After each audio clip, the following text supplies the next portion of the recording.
Eye pia o. Ene ma yenhwe na yentutu be ba kungu na yensua mu ade. Se de me ba no mabusa o se ebe wi watepen. Na de otiye no so obomodin kire mu yie. Ai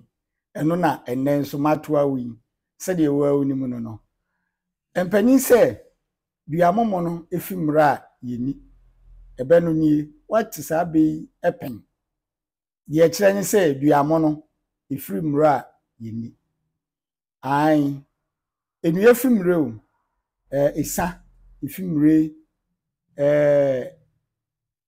onyina fimre enu ahodo bebre ena fimre nanso nananom kyese duamo no efimra yeni na asoreba mi akura mi hu duamo no efimre da o ana obi ehu bi pen izan se mintimi nkase me nko a enipa dodo ena ofie ha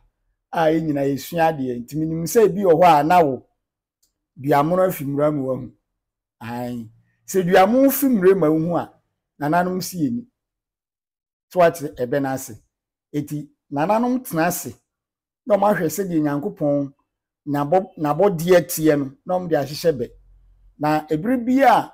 obetie eba a efa dua ho bia no na eka nipa ewom se ebe nyina ebuma nipa so oye control feel so oye owo so oye kraman oye praku ni nyina ye nipa nanso dua nso egyina ho ma nipa ntini efre nipa se nipa dua eti dua mo no fimra yeni yani ebu hu be se dua momo no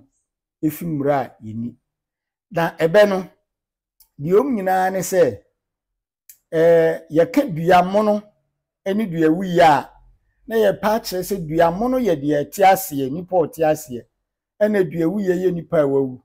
eti ansa na dua ho mere bedie no na dua na ewu a na fimre ha ti ko wura mu a ewonua bi wo ha enso toto ye timi hyeda kosra no ekotu no mu wo so ye no awu ene da ho ye no hu mre na ye di na bewe nyina nananom ye ma nsamanse a obroni ka ne wel no ye no na nananom ye ye bible sin nsamanse ye adwuma obre nipa na wuo ejise onipa wu ye a ne nsamanse ne ye adwuma ye no nti ena ya obi ye nsamanse a odi sie no bisan hwe yie no mo obi ko hu se wa tro won nkrata ni se oni ho a obi ni na de onfa ne ka onfa ne fi a hwe nipa bu kokku se be ye nsamanse ne be ye adwuma eti dua ye mono a efimra yeni ejise obi ti ase na wo ye wele se da kyen fa mahu bibi maw na akoyire nipa ne se okoje adenti a se wo de amame a emra ma ho kwan eno na mpanin ede be ne to wo se dua momo no efimra yeni agi se dua no wu di a na ne wel na oye ye no aba be ye adwuma ebe ni nyina ni eti oni afoforo mu ni ho nkomo se de ewu awani tu adada no eye